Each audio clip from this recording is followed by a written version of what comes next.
Draft week is finally here, which means it's time for our annual tradition, checking in with ESPN senior writer Jeff Legwold and his top 100 list.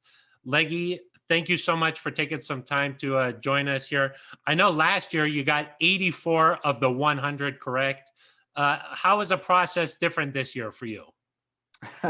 No combine. First time since 1986, I did not go to the combine. So that was a little strange. And just no pro days. I didn't really have the face-to-face time. Frankly, Phil, that's how the teams rolled.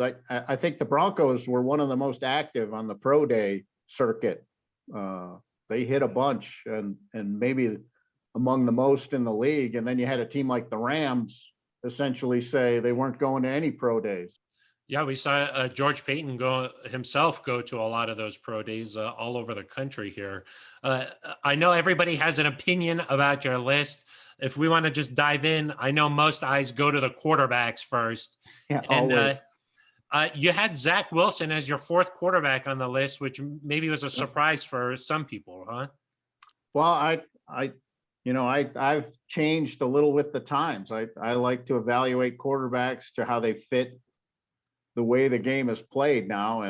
And I've fully admitted since January that I'm a lot more on board with Trey Lance than some scouts are. But, I also know that there are multiple teams in the league that have Trey Lance as the number 2 quarterback on this board. So, it's the old 31 flavors argument. It's kind of how you look at them, how you evaluate them, and what you like at the position.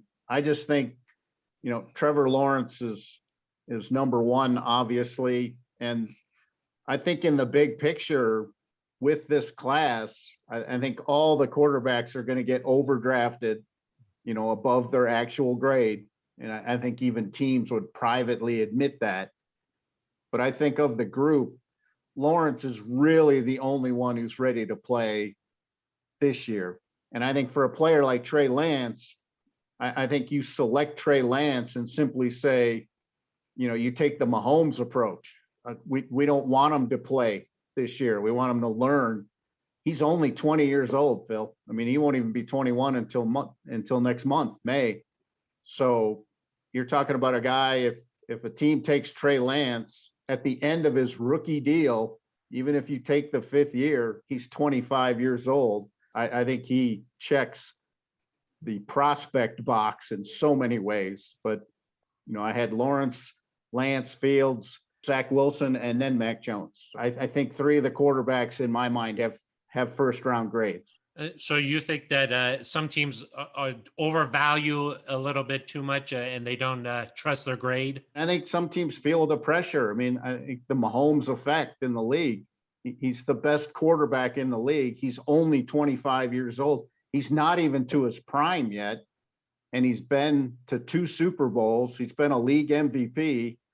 And again, he's at the top of the pyramid. So I think he's even up the ante across the league. And teams admit they take quarterbacks above their grade. It's the only position where you see it happen so often.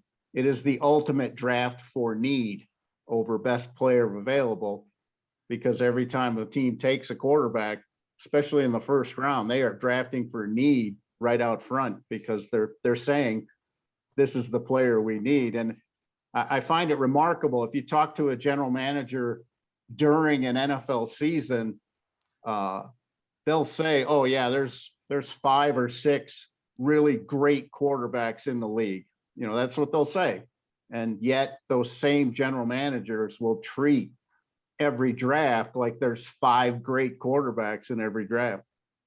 Do you feel like a team like the Broncos in the same division as Mahomes, Justin Herbert, you mentioned him, feel even more pressure to say we need a guy who can compete with some of these other talented quarterbacks? Yeah, Phil, I think they're in a position where you have to figure it out. Are you going to, they obviously address defense and free agency. That's the first impact of, got to get more corners. And at quarterback, I think they're in a unique position because they do like Drew Lock. I've told people for months, the Broncos like Drew Lock more than you do. That's essentially my what I say to people.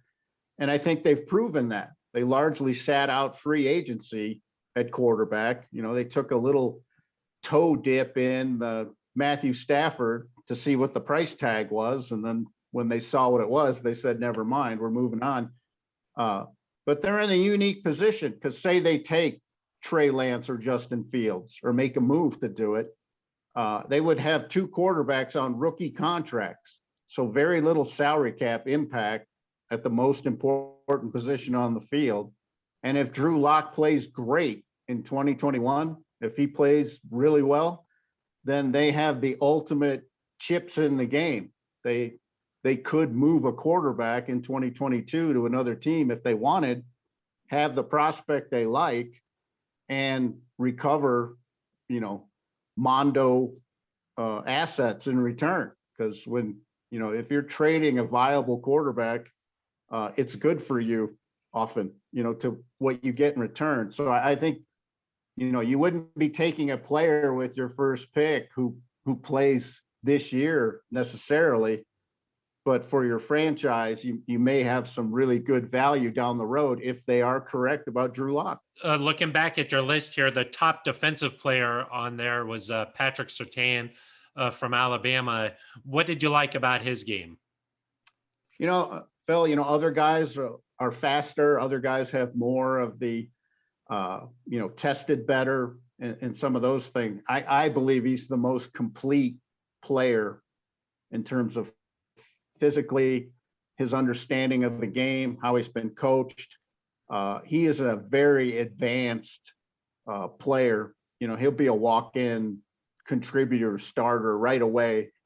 Do you think the Broncos could still look at cornerback after what they did at free agency? Or, I know that the contract situations after next year make that maybe a possibility. These days, you can never have enough corners. I mean, every team in the league's in the nickel and dime 70% of the time now.